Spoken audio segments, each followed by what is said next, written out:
Rania, congratulations on winning the 15th Global Architecture and Design Awards. Our jurors were certainly impressed with the pet resource project. So huge applaud for that. And I'll start off by ticking the box about, the fundamental philosophy that you had about the pet resource project. The project is very unique in that there isn't a building that has this kind of program anywhere. This is the first time somebody's done a building like this, and it's driven very much by a non-profit organization who has been doing this for years, and who has found that it's essentially like a community center, but focused around the adoption of animals. So, I think everywhere in the world does this a little bit differently, but typically what happens is animals are pets, dogs and cats are kept in cages, and they look for adoption for the animal, so that they can live in somebody's home. But what happens is they deteriorate when they're held in a cage. After a week of being held in a cage, their behavior drops. So what this building tries to do is completely change that paradigm and change the way the system deals with animals. So instead of holding them in cages, they find foster homes for them. So it's temporary housing through a network of people that are happy to have temporarily animals in their houses. And then they have this community center that is kind of a hub and a support center, and where people can come and adopt animals. So it's not something that's been done before. It's partly kind of a gutsy move. It's my client was the Best Friends Animal Society, and it's a gutsy move because, you spend a lot of money on building a building and you're kind of hoping that this works. What's interesting is, or a big catalyst was that we did this right when COVID was starting. So we started designing in 2020, and right then all the animal shelters throughout the country in America had to take the animals out of the shelters and find foster homes for them. And everyone was shocked by how they were able to do that. So this organization decided, well, that's a much better way to do it anyway. Let's try doing it like that from now on. So what was it like? The client came with this idea. I mean, they had approached you regarding the same thing, or the team, the RADA team, the team approached the client with this So philosophy. when we started, the idea emerged in the early design process. So when we started the project, we were still designing kennels and cages for animals, to hold animals. Now, we were designing them differently. They were centered around gardens. We were still doing it differently, but in the middle of our sort of concept phase, we're like playing with ideas and meeting with the client. And then the head of the Best Friends Animal Society was like, how is this a building of the future? We want to do this. It needs to be an animal shelter of the future that other people look to and start, building buildings like this. And so they're like, let's just go for it. We've got to do it. This is our chance. So, and we had a really big plot of land. We had 6 acres in the middle of the park. So if worst case scenario, we build an awesome community center, and then we can add kennels later if we have to, if we decide it's a complete failure. So it's not, it's risk. There was a fallback. But yeah, it was in the middle of I can actually show you. I don't know if you're interested, but I could show you I mean, that's the reason I'm sitting here, right? Well, I can share my screen and show you early unpublished, concept sketches of where we were. Let me just, because it goes into a lot of the questions about the building. Let me pull you over to the screen and share my screen. So I'll go. I mean, I haven't, we'll talk about this stuff as well, but originally, like these are just going to be like quick rent. So originally, like this is the building on the left, All and right. these are roof gardens over kennels. So these are just early renderings. But Uh-huh. so these were all kennel spaces. This is all dog housing originally. And Okay. we had a bird sanctuary and some other things going on. I'm trying to see if I have another. But so here's an overall plan of the building, of just the basic functions. There's the community center, the medical center, the this is where they kind of process the animals. They bring them in, they Okay. check them, and then they take them to the medical, and then they move on to their final destination. But these were all dog cottages back here. Mhm. This whole section of the program went away. So that's where it was originally, early on. I mean, this is the final proposal, right? This is how No, you've gone with it. we didn't build this. This is an early concept. Yeah, but I mean, it certainly has its own share of modifications, right? Yeah, yeah. Hmm. This part is very similar. Like Okay. this part is very similar to what we built. But this whole portion of the program just went away. We just said no, we're not doing that. We're going to get rid of that. Exactly. So that cottages thing, I mean, we've gone far ahead with it, and now what we have is something entirely different, right? Yeah, yeah. Programmatically, it's entirely different. So But I mean, it's a win-win situation in any case. I mean, even if you look at the worst case scenario, right, we'll still be a winner with this project. yeah, yeah, So, that was, thank you for providing such, the pictures as well about the designs. I mean, it explains a lot, Rania. So, yeah. were there any kind of specific tools and, pieces of research that the team used? Do you mean like design tools or? Yeah, obviously, like design tools is something. I mean, basic design tools is one thing, but then, since it's about animals, so, was there some kind of survey that you guys had, or, some kind of approach, like psychological approach in terms of like obviously designing a place for animals, right? So, Yeah. exactly. So, I mean, how different was it in terms of your approach, from the other projects? well, so when we started the process, we just really partnered with the whole client group. So, our client group wasn't kind of a single entity. It was because it's a non-profit, so there's other people involved. Yeah. And one of the other groups involved was the Walton Family Foundation, and they Okay. were really instrumental in all of the design, in all of the sort of development of the concepts. And we started with that group early on. Before we did any design work, we all did a trip around the West Coast of the United States to visit specific buildings. So we went to that we thought should influence the design. So we went to see, we all threw in like buildings that we wanted the rest of the group to see. Correct. Um, and but some of them were very functional buildings and some of them were aesthetic buildings. And so we went, for example, to the zoo. Oregon has an amazing zoo. Okay. And we went to the Science Museum in Oregon. We went to a kindergarten school because That is uh, interesting. yeah, because actually kids and animals are quite similar in a lot of ways. And also just that it was interesting to kind of think of everything from a viewpoint that is lower, so the dog's viewpoint, and what their experience is as they're coming through the building and enjoying the building, because it's for them as well. We want them to be comfortable and not stressed out. So we went to see. I made everybody go and see the Seattle Library, Rem Koolhaas's Seattle Library, just because it's such a great building.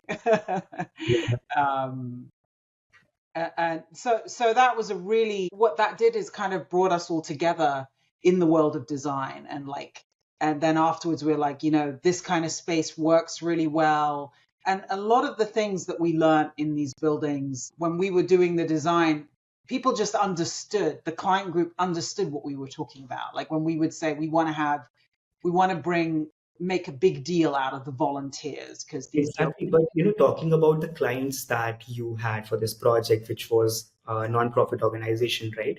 So a Yeah. lot of people have their say when it comes to a non-profit organization, right?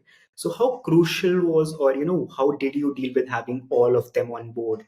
And also, were there any kind of challenges? And adding on to that is, what do you think about the art of persuasion for architects? And is it important to have that art of persuasion? I think that's a great question. And that's ultimately like our entire job rests around that, if you want to do good work. But I have to say that initial trip around, seeing other buildings and experiencing other buildings was huge because we now had a language so I'd be like, I want to do this over here. And then I'd be like, remember, the red space at the Seattle Library, how cool and exciting that was. And, Right. or remember the volunteer area at the Science Museum in Oregon, or the bridge for the giraffes at the zoo, and they would be like, oh yeah, that would be great. So that did really help. Of course, we use we design, as everybody does now, everything is done in 3D, and so everything is about the experience. This building's very much about the experience. We're designing a series of experiences for the public and for the animals. So 3D really helps with that because you're not just showing them form and color. You're kind of presenting an experience. You're like, you come in, and this is the experience that people are going to have when they come here. Um, Exactly. So, Rani, I think I won't be wrong on saying this, that an architect's job is just not limited to designing. It's more than that. You've got to be a psychologist. You've got yes, to be a philosopher. You've got to be a good orator. I mean, you do have a lot of things on your plate, right? Beyond yes. design. I always joke that the design part is the easiest part, and it's all the other parts. Like designing a good building is easy, but getting it built, and you've got, I mean, the reality of architecture is very difficult. You've got to persuade, then you've got to do, something that's somewhat visionary within a budget, within a timeline, and also dealing with teams, and it's going doing the design part is just like a tiny step in the whole process of it. So Exactly. From a bird's point of view, it certainly is, right? yeah, yeah, Yeah. the other parts are very difficult. And now that you've said it, I mean, what were the challenges that the team faced in terms of dealing with contractors, consultants, and also the engineers? So, what was it like? Well, I think we structured it correctly from the beginning, and we do a lot of public work as well. So we do buildings for cities and stuff like that, and that process is much more difficult than working with a private client. um, because in this case, so firstly, the engineers, we had an amazing team, Harrison French and Associates, that are local, and they had all the engineers were there. That was a big local firm that did all the mechanical, electrical, plumbing, civil, landscape, structural. They did everything. So, and they are a great firm, great people to work with, and they were happy to be working on this. They were excited about the project. So that was great, having a single entity, and they were local, and just working with them directly. That was great.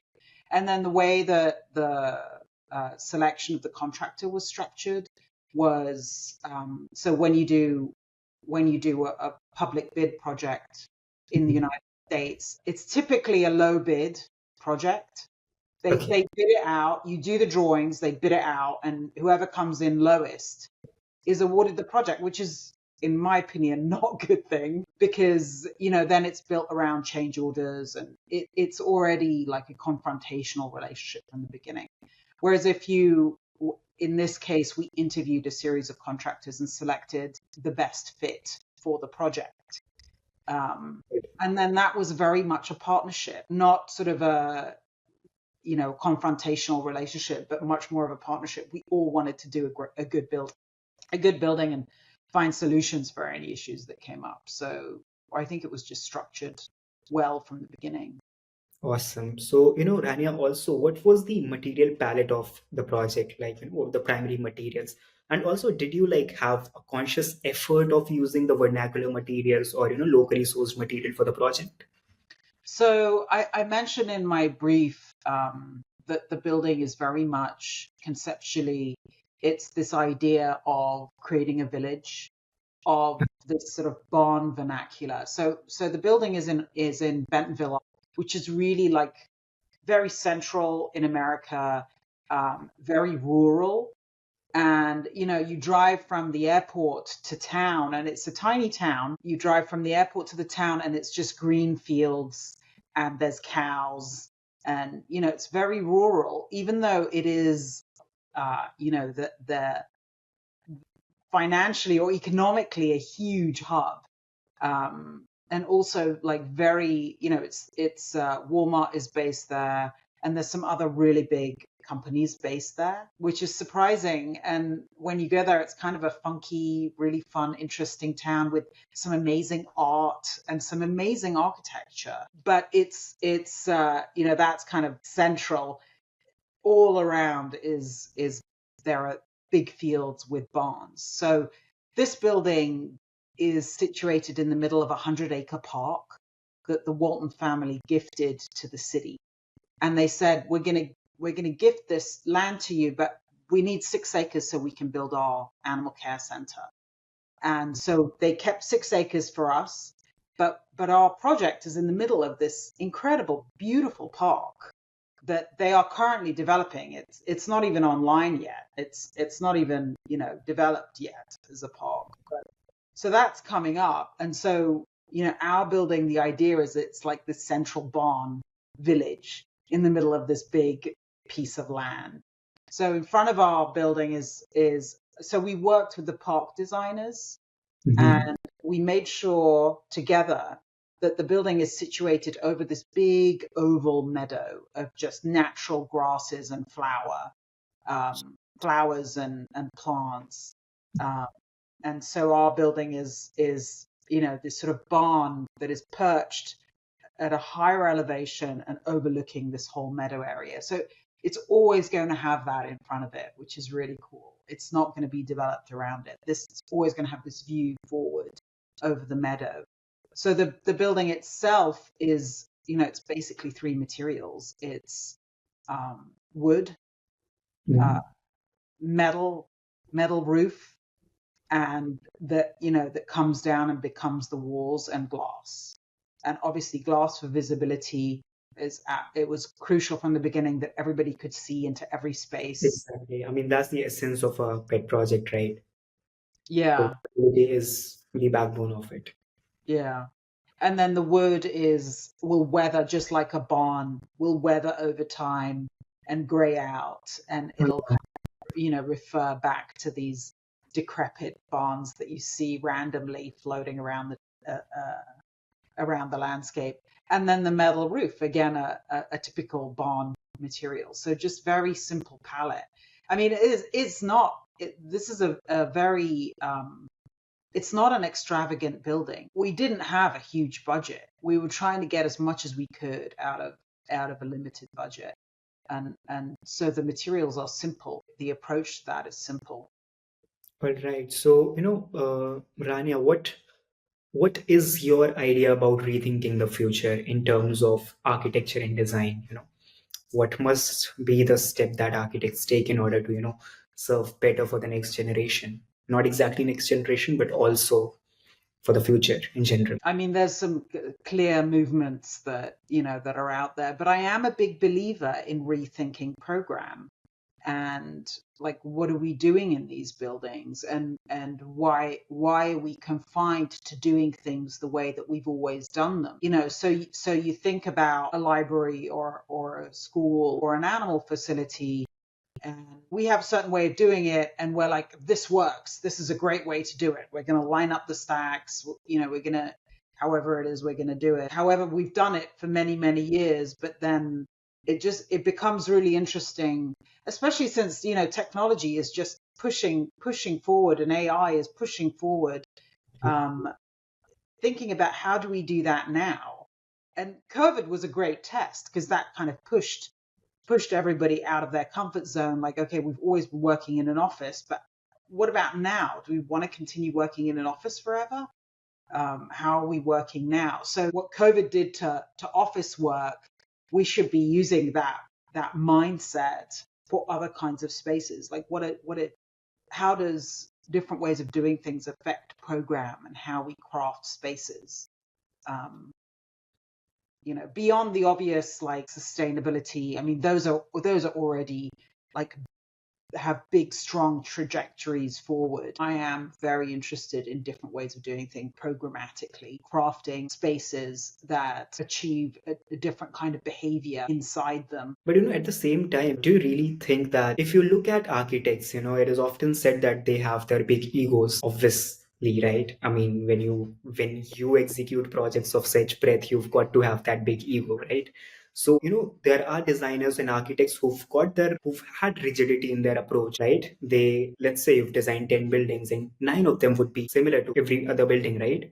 So, what is your idea about, shrugging off that rigidity and be on a bandwagon where, you can go and test the other materials and just go ahead and do something different every time because rigidity would never help. I mean, I think that's what's interesting about architecture is just you're just constantly learning and there's so much to know. There's also a balance between business and art and it's great to have the space to just experiment and play and make mistakes. I'm also interested in how different countries do that because America's quite traditional in that way. Like architects are selected as a sure thing. Like you have to have done this thing, whatever it is you're going to design, like 20 times. Correct. It's quite conservative in its thinking. Whereas I don't know, I think I was reading an article about this somewhere. Whereas European countries are much more likely to experiment a little bit and select someone based on their design skills and design approach, rather than, okay, this is a sure thing, we don't want to make any mistakes. So I've kind of gone off tangent from your question. Things about this conversation. But yeah, I mean, I think that experimenting and doing things differently is really fun. It's like the fun part of the work, and because you're learning, and that's architects are curious, and also that's why you call it a practice, because it's not like I don't have one answer to everything. Everything has a different answer. And so really, if you want a good answer, then you really got to get into that, and you're going to come up with something different. It's going to be something different. You can't just. But it's supposed to be a big headache for young architects, right? When projects are offered in terms of your experience, right? You Yeah. may have an explosive, a great idea, but just because you're not experienced enough for the American architecture, right? Yeah. I mean, it's the same scene in India as well. So I hope Yeah. we shrug off this conservative approach and do something good, better. All Yeah. right. That was all from our end, Rania. Rethinking the Future would like to thank you for presenting such great project. And we are delighted to have you here. Once again, congratulations on winning the 15th Global Architecture and Design Awards. And I certainly look forward to having you again with us. I hope so. All right. Thank you so much. And bye bye. Okay. Bye. Thank you.